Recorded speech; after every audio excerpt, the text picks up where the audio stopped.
There we go.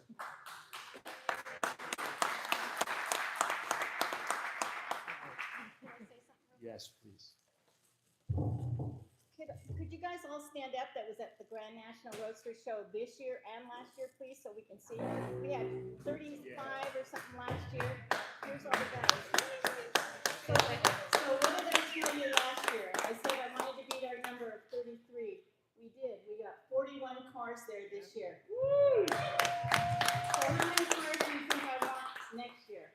50. 50. All right, let's She do wants it. another plaque. Yeah. Good to see you. Thank you. Thank you, Barbara. Oh, you're cool. Yeah, you know, and the great part about that is the Cruisin' Brothers, who had been kind of a little bit of a reigning champ, they're like, what are these guys doing, you know? So it's great. And 50 would be awesome next year. And also, don't forget, there's 5 free entries that we give you guys for doing that. I don't know how you raffle them off or what you guys do, but you split them up. Perfect. Yeah, keep up the great work.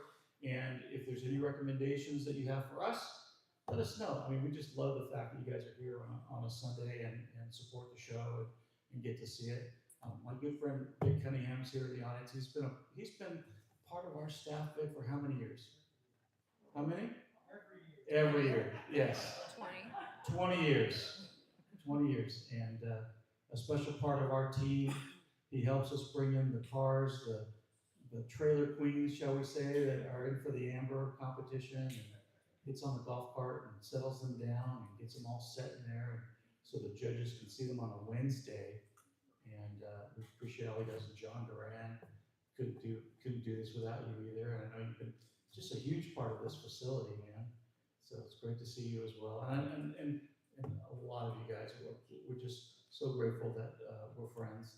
So a little bit of my background. I started at the LA Convention and Visitors Bureau, bringing people into LA at the Staples Center and the Convention Center, which you think would be a pretty easy deal. But when you're up against places like Anaheim, San Francisco, San Diego, it sucked. There was nothing downtown. There was no LA Live. There was no entertainment. So I had a lot of work to do. I had a great boss named Bob Moore. And Bob Moore went on from there to be a part of the Sheraton franchise. And he called me up one day and said, how would you like to go, I think, a little bit closer to your home? Because I grew up here in Claremont, to a town called Pomona. I said, Pomona? No, you're thinking Sonoma. He goes, no, Pomona. I said, no, it's Pomona. And I know Pomona. He says, how would you like to be the director of sales and marketing at a little hotel there? It's owned by the Fairplex, but it's a good property. They do a lot of big caterings and stuff. I said, sure, I would love that. I just got married.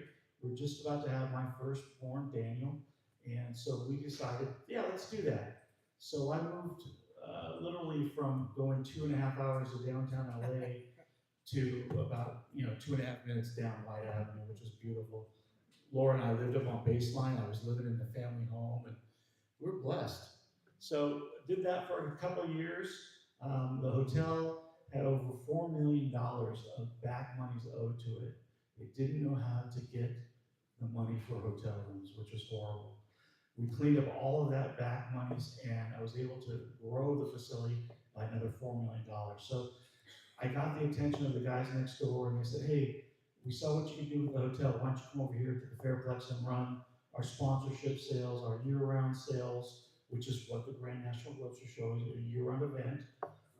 The advanced ticket sales and other activities like that. I had a staff of 17, which was absolutely horrifying because they all had their own agendas and they all wanted to be the boss. But we learned real quick that we could get along. I worked for Dale Coleman. I don't know if you guys remember Dale Coleman. He's a car guy, and we did that for a few years.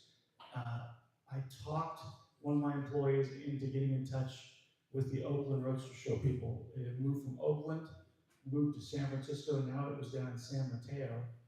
And we made them a deal they couldn't refuse to move it to Pomona. Let's face it, we're the birthplace of hot rodding, and it's a hot rod show. And so it moved down here in 2003 and 2004, a 2-year contract. And I wanted more stability because it had moved again from Oakland to San Francisco to San Mateo. And I didn't want to move out of Pomona. They had a successful show. They were in buildings 4 and 5, and the next year was in 4, 5, and 6.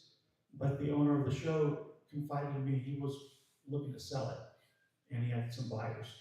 So we said, okay, we'll be patient, wait for the new buyers to come to fruition, and then we'll want to lock them into a 5-year deal here, and make it a event that these people down in this market were not accustomed to and weren't familiar with. The first year attendance, I think, was about 4,000 people. It was not a big event. And the second year was about 4,500, 5,000 people. So pushing him and pushing him and pushing him, and he realized this kid's not going away. He finally confided in me that the buyers were pulling out, and he suckered me into a deal where he was my landlord, and I paid him a 10-year program to take over the show, and it's been the best thing that's ever happened. It's been a blessing.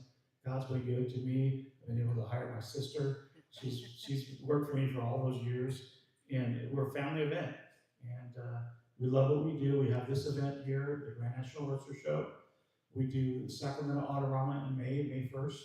It's our 75th anniversary of that event, and then we do the truck show now in September, and that's going to be the last week of September.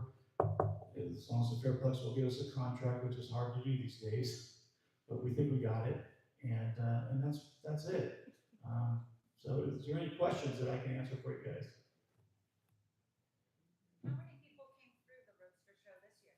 35,000. Yeah, it was a real blessing. The weather was perfect. There wasn't a complaint around.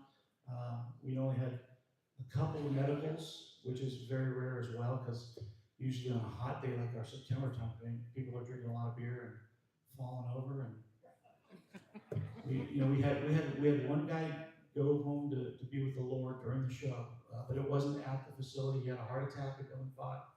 Went up Pomona Valley. They tried to resuscitate him a few times, but he was with his family, and he was with a club too, right? Yeah, doing what he loves. Doing what he loves. He was a car guy, so we're blessed that way. Yes, sir.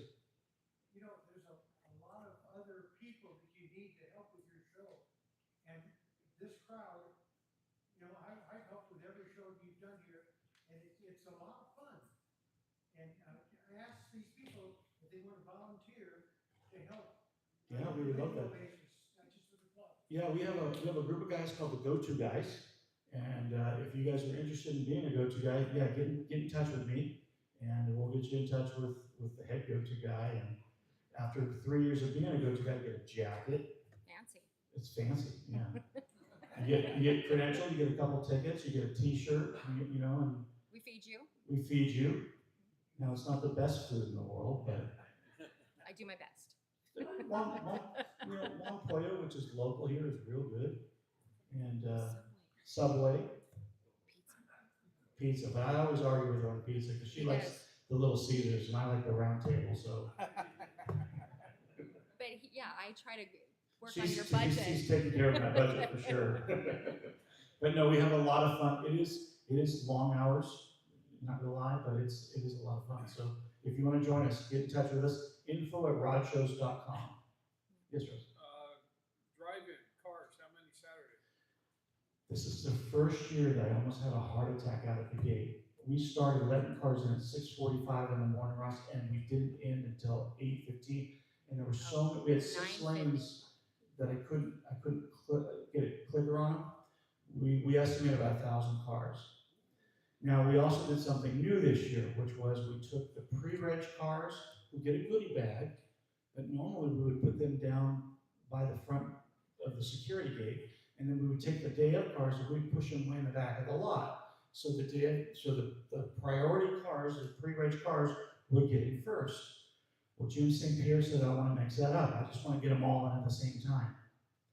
How do I tell a guy that pre-reg that we're sold out in there? You pre-reg, but that guy that just came in and spent a few bucks today got in before you. And I was ghost white. I realized we're probably there. So I think next year it's going to be pre-reg only. I don't think we can do the day ofs, and we just need to take care of those that plan ahead, because That was really pushing the envelope. It Yeah. was 9:50, John. What's it? It was 10 minutes before the gate opened. Yeah, You at called me. 9:50 in the morning, Yeah. the gates we have to secure all the cars because the public comes in at 10, and the fire marshal will not allow anyone walking during the event. And at 9:50 was the last car that got in there. It was amazing. So, good question. But they come back with different numbers. So. We did it, but I don't think I can do that again. I was just, my heart was pounding, you know? What's that? Well, yeah, but again, you know, I want to make sure that the pre-reg guys get taken care of. You guys that think about it and buy ahead of time, it has to be that way. And you get your goodie bag, and you know there's a spot inside. I don't want anyone ever knowing that we're in that position, you know? Yes, sir. This is a fun question. How do I get my car inside? Just call us. Info at Route Shows. We'd love to have you inside. We'd love to have a group of you guys inside. We can do a club display. That's not a problem. Yeah. So you guys figure out who wants in there. You got to give them a limit. Yeah, there is a limit. I think the islands only hold like 12. So but yeah. Take the whole building. Yes, sir. I'm one of your go-to guys for about 6 years, and I really compliment on how we're treated. Oh. Good. Thank you.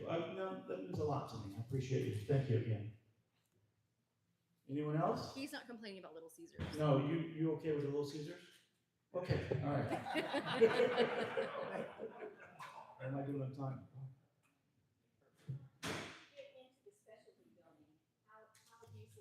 Okay, so the special building, every year it's a different theme. So this year's theme coming up for next year is going to be Cars and Stars. So we are looking for cars that maybe have been in the television or the movies or in print. So if you've got something, we want to know about it, yeah. And we're gonna be looking at cars that were on overhaul, cars that were Boyd Coddington cars. There's a whole collection of those out there. We want to honor Boyd Coddington. Dave Kindig was on TV, of course. And so, but even the Batmobile and some of those fun television and movie cars we're going to go after. So yeah, if you've got something, let us know, please, because it holds 103 vehicles in there that we can put in, and it's not that easy to fill up. Don Ford, is that you? Yep. Great to see you, Don. Took care of Building 6 for I can't tell you how many years. He said, I'm done with that. Great to see you, sir. Yeah, I'm getting there, sir. Anyone else? Well, thank you again for having us. Congratulations again for being the top club for 2 years in a row. And let's Make it 3. Make it a trifecta. Thank you.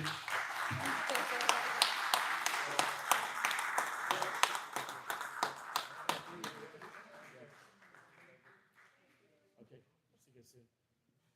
We're gonna make it a three-peat. Yes. Thank you very much. Let's have a round of applause for